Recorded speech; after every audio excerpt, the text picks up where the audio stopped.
Yo, what's up dude, ketemu lagi dengan kita di sini masih di Indo Gems Crypto Channel. Hari ini di tanggal 27 di bulan Maret ya 2024. Dan untuk memulai hari ini guys, saya ucapkan minta maaf mungkin suaranya agak sedikit bindeng ya, karena memang lagi flu ya.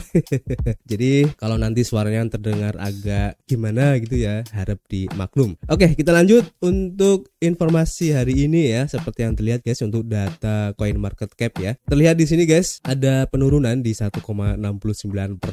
Begitu juga untuk Fear and Greed Index, meskipun belum ada perubahan yang terlihat ya, masih di area extreme greed, tapi kemungkinan kalau memang nanti untuk beberapa hari ke depan masih ada penurunan, maka ada indikasi untuk turun guys ya. Dan tentu saja semua ini adalah efek kontribusi dari Bitcoin dan juga teman-teman ngopinya di sini guys. Kalau kita lihat ya dalam waktu 24 jam ke belakang, Bitcoin memang lagi turun guys, 1,5% ya. Kemudian untuk Ethereum juga turun di 2,5%, BNB di 3,6%, Solana di 4,96%, dan beberapa altcoin kalau kita lihat di sini memang mengikuti pergerakan harga dari Bitcoin ya. Bahkan kemarin untuk Internet ACP tampaknya masih bertahan ya, tidak terlalu signifikan untuk perubahannya guys, di 0,24% aja untuk turunnya. Ini keren banget. Dan kalau kita lihat ya di sini untuk perubahan yang terjadi sesuai dengan apa yang sudah kita prediksikan kemarin ya, dengan beberapa skenario guys ya. Kalau kemarin itu bisa mempertahankan harga dari Bitcoin ya untuk bisa menembus di $70.000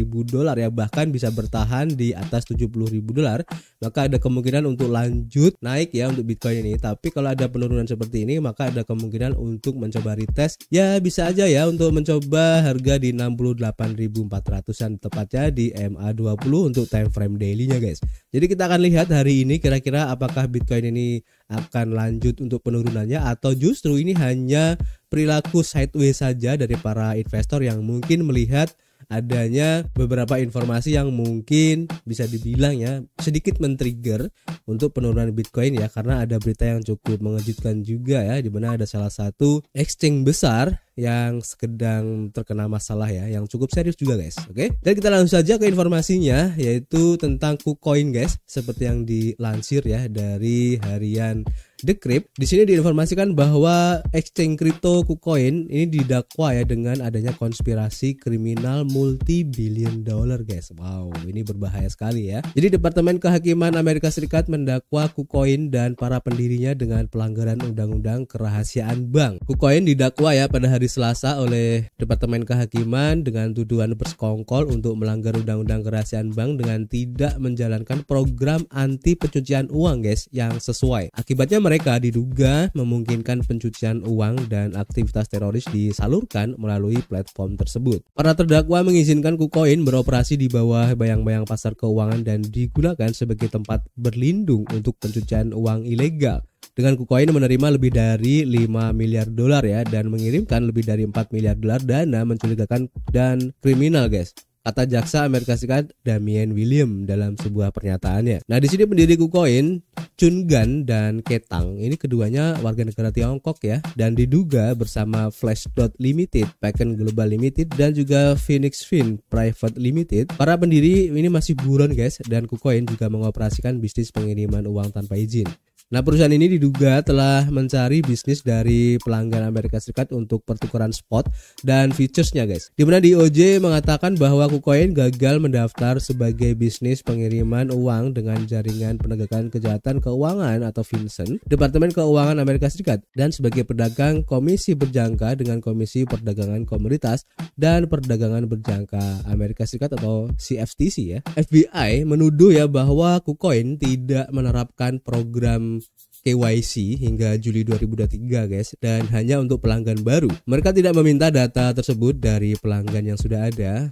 Ini berdasarkan klaim dari DOJ ya, di mana FBI lebih lanjut menuduh bahwa KuCoin secara langsung menarik pelanggan Amerika Serikat dalam upaya pemasarannya, namun juga mencoba menyembunyikan pengetahuannya tentang memiliki pelanggan di negara tersebut guys. Dan berita tentang tuduhan Departemen Kehakiman terhadap KuCoin dan juga para pendirinya memiliki dampak yang kuat ya dalam ekosistem kripto asli berusaha guys, dan menyebabkan nilai KuCoin shares atau koin dari KuCoin ya, yaitu KCS ini anjlok ya, seperti yang terlihat ya dari grafik di sini guys, cukup dalam beberapa jam setelah pengumuman tersebut ya. Koin KCS mengalami kejatuhan lebih dari 12% guys, turun dari 14 dolaran menjadi $12 guys.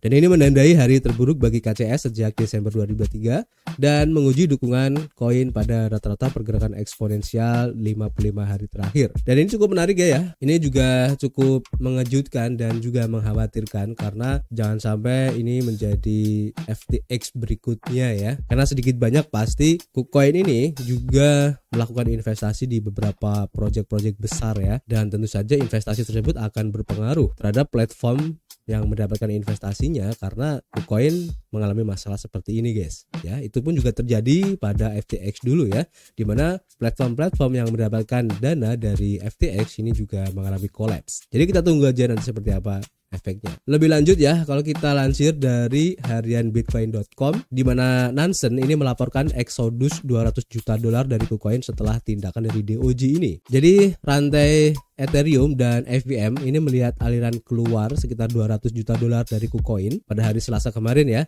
di mana Damian Williams, jaksa Amerika Serikat yang tadi ya, mengumumkan dakwaan terhadap KuCoin dan para pendirinya guys. Dan bukan hal yang aneh ya jika aktivitas penarikan melonjak setelah insiden semacam itu guys. Dan Binance mengalami peningkatan penarikan yang serupa setelah DOJ mengajukan tuntutan ya terhadap bursa terbesar di dunia berdasarkan volume. Dan transaksi penarikan dari KuCoin pada hari Selasa menampilkan beragam token ya, termasuk ARB, Tron, USDT dan juga SAI dalam jumlah yang cukup besar guys. Dan menurut analisis portofolio bursa Nansen pada 26 Maret ya pukul 16:10 waktu ET, kepemilikan kripto KuCoin bernilai sekitar $5,92 miliar ya. Hampir 52% dari portofolio KuCoin terdiri dari USDT, Bitcoin, Ethereum, KuCoin dan juga Sol. Sisanya terdiri dari bermacam-macam aset kripto lainnya. Dari 52% ini ya, 3,97% berasal dari token pertukaran milik KuCoin yaitu KCS. Menyusul tindakan hukum dari DOJ ini ya, nilai token KuCoin anjlok seperti yang tadi kita informasikan.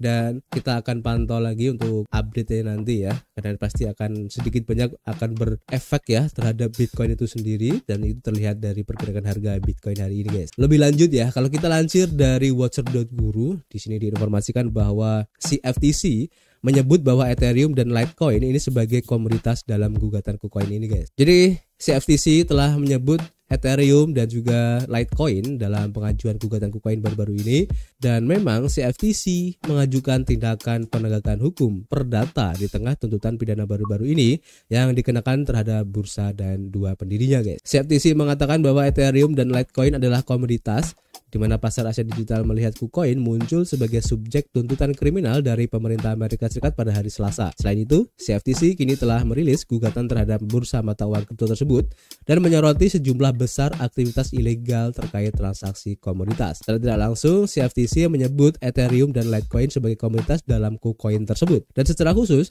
komisi tersebut mendaftarkan kedua mata uang kripto tersebut bersama Bitcoin sebagai komoditas yang secara ilegal diizinkan untuk diperdagangkan oleh para investor guys. Departemen Kehakiman mengeluarkan tuntutan pidana yang terhadap bursa KuCoin dan para pendirinya, dan secara khusus mereka mencatat bahwa bursa tersebut melanggar undang-undang kerahasiaan bank dan tidak menerapkan prosedur identifikasi pelanggan yang diperlukan ya, atau KYC guys. Perkembangan yang menarik dari gugatan tersebut adalah perbedaan dari Ethereum guys, di mana laporan dari awal bulan ini telah mencatat bahwa Komisi Sekuritas dan Bursa Amerika Serikat ya, atau SEC sedang mencari kampanye hukum untuk memastikan status dari keamanan Ethereum itu sendiri ya.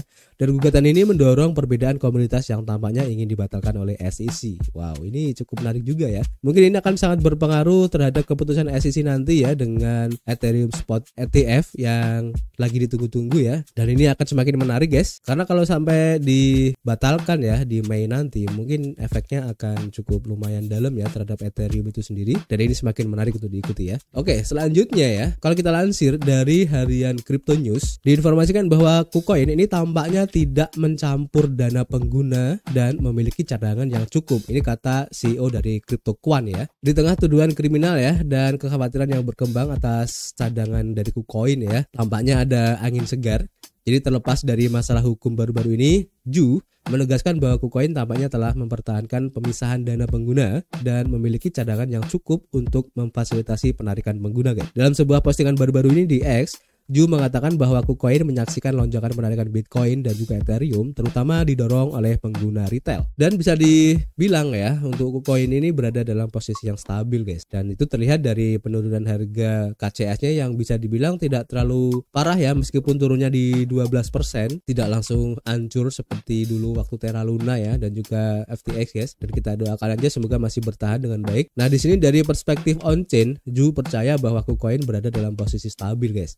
Data Scopescan mengungkapkan bahwa KuCoin ini memiliki total saldo portofolio sebesar 4,8 miliar dolar ya di berbagai rantai yang selanjutnya mendukung penilaian Ju tentang cadangan bursa tersebut. Tuduhan dari DOJ ini ya, di mana Chun Gan dan Ketang ya, yang merupakan orang penting di KuCoin, dengan sengaja lalai mempertahankan program anti pencucian uang dan mengatakan bahwa bursa tersebut terlibat dalam pencucian uang dan pendanaan teroris guys. Dan di sini Ju membuat perbandingan yang antara KuCoin dan bursa kripto FTX yang sekarang sudah tidak ada lagi ya, dan menyoroti bahwa KuCoin tampaknya telah menghindari pencampuran dana pelanggan dengan cadangannya sendiri guys. Nah, ini bagus ya. Perbedaan ini sangat penting karena investor kripto cenderung menarik dana mereka ketika muncul kekhawatiran terkait status hukum atau status cadangan bursa. Kasus FTX berfungsi sebagai kisah peringatan ya, karena pengguna menarik miliaran dolar dari bursa ketika mantan CEO Binance yaitu Changpeng Zhao mengumumkan pelepasan seluruh kepemilikan Binance atas token FTT asli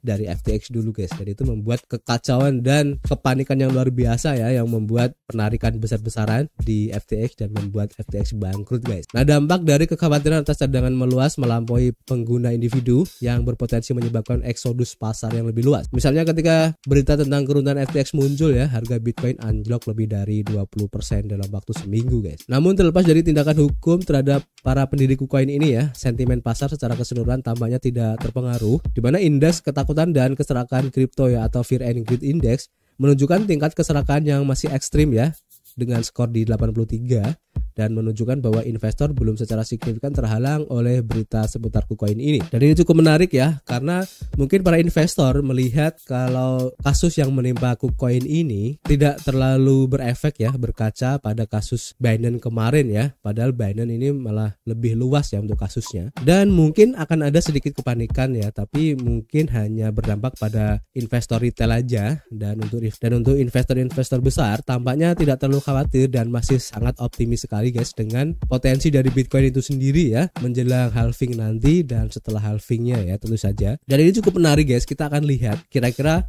apakah KuCoin ini akan bisa bertahan atau enggak ya, karena sedikit banyak KuCoin ini juga merupakan salah satu exchange besar di dunia ya, yang pastinya juga akan menimbulkan kekacauan juga, kepanikan di market ya. Dan bisa saja ya, kalau kita lihat dari pergerakan harga Bitcoin yang sudah cukup tinggi, mungkin hal ini juga akan bisa men-trigger ya harga Bitcoin ini turun untuk mencoba retest atau mungkin koreksi yang memang harus terjadi kalau kita melihat dari pergerakan harga Bitcoin yang sudah bisa dibilang sebagai overbought ya, atau pembelian yang sudah terlalu besar.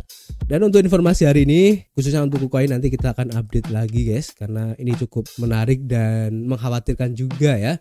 Dan tentu saja kita doakan semoga hal ini tidak menimpa ke KuCoin seperti halnya FTX kemarin, karena sudah ada pencadangan dananya ya. Dan kita berharap semoga masalah ini cepat selesai dan tidak membuat panik di market. Dan tentu saja kalau sudah aman maka untuk keuangan kripto selanjutnya akan semakin baik, dan ETF Ethereum mungkin kedepannya akan bisa disetujui oleh SEC juga guys. Jadi ini mungkin akan ada sedikit kekhawatiran di market ya, dan kita akan pantau terus guys. Oke, jadi cukup ya untuk informasi hari ini, dan untuk informasi yang lain nanti akan kita share di Twitter, serta untuk informasi atau rekomendasi proyek-proyek baru yang lagi testnet, airdrop ataupun lagi ngadain presale ya. Nanti kita akan share di akun Telegram ya, baik akun Telegram group ataupun Telegram channel. Jadi kalian gabung aja di situ dan dapatkan kesempatan lebih baik ya dibandingkan dengan teman-teman yang lain yang baru masuk belakangan. So, seperti biasa kita masih menunggu kritik dan saran kalian di kolom komentar. Nanti kita akan ngobrol banyak di dalamnya, dan tentu saja kita akan ketemu lagi di informasi berikutnya. Peace.